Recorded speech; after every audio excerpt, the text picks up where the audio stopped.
इस वीडियो में हम जानेंगे नागों के राजा शेषनाग की रहस्यमयी कहानी। कैसे हुआ उनका जन्म, कौन थे उनके माता पिता और भाई, कैसे बने वो भगवान विष्णु की शैया, और क्यों कहा जाता है कि उनके फन पर टिका है ये पूरा ब्रह्मांड। अगर आप भी इन दिव्य रहस्यों को जानना चाहते हैं तो वीडियो को अंत तक जरूर देखें। और अगर आप चैनल पर नए हैं तो किस्सा टॉकीज को अभी सब्सक्राइब करें और बेल आइकन जरूर दबाएं ताकि आपको हमारी हर नई कहानी सबसे पहले मिले।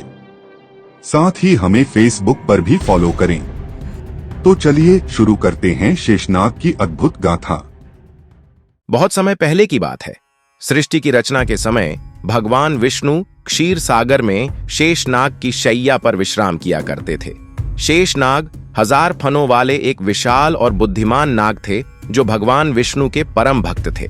वे न केवल बलशाली थे बल्कि बेहद संवेदनशील और धर्म के मार्ग पर चलने वाले थे। शेषनाग की माता कद्रु थीं, जो एक आर्षि की पत्नी थीं और नागों की जननी मानी जाती थीं। कद्रु के कई पुत्र थे जिनमें वासुकी, तक्षक, कालिया और शेषनाग प्रमुख थे।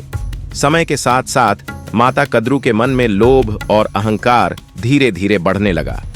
एक बार उन्होंने अपनी बहन विनता से एक शर्त लगाई। उन्होंने कहा कि सूर्य देव का रथ 7 सफेद घोड़ों से नहीं बल्कि काले घोड़ों से खिंचता है। विनता ने इसका विरोध किया और कहा कि रथ सफेद घोड़ों से चलता है। यह शर्त हारने पर दासी बनने की थी और इसे जीतने के लिए कद्रु ने अपने नाग पुत्रों से कहा कि वे सूर्य के घोड़ों की पूंछ में लिपट जाएं, जिससे वे काले दिखाई दें। ज्यादातर नाग भाई अपनी माता की बात मान गए, लेकिन जब शेषनाग को यह बात पता चली तो वे बहुत व्यथित हुए। उन्होंने अपनी मां से कहा, माता, यह अधर्म है। झूठ बोलकर किसी को धोखा देना, वह भी अपनी ही बहन को, यह उचित नहीं है। कद्रु ने शेषनाग को डांटा और कहा, तुम मेरे पुत्र होकर मेरी आज्ञा का विरोध कर रहे हो।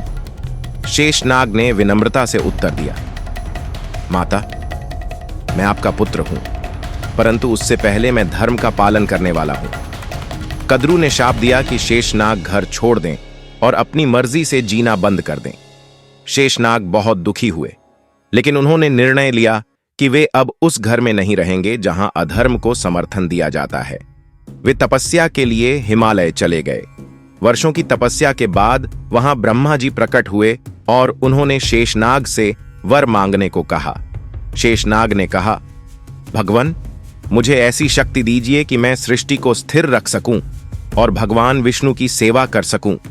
ब्रह्मा जी ने प्रसन्न होकर उन्हें वरदान दिया कि वे सृष्टि के आधार बनेंगे और भगवान विष्णु की शैया बनकर सदा उनके साथ रहेंगे। शेषनाग ने धर्म के मार्ग को चुना, मां के मोह को त्यागा और संसार की भलाई के लिए अपना जीवन समर्पित कर दिया। उनका त्याग यह सिखाता है कि कभी कभी सच्चे धर्म के लिए अपनों से भी दूरी बनानी पड़ती है। ये जानकारी अगर आपको अच्छी लगी हो तो इसे अपने दोस्तों के साथ जरूर शेयर कीजिए। साथ ही कमेंट बॉक्स में अपनी राय जरूर लिखिए। मिलते हैं आपसे अगले वीडियो में, लेकिन जाने से पहले एक बार सच्चे मन से बोलिए, जय श्री राम।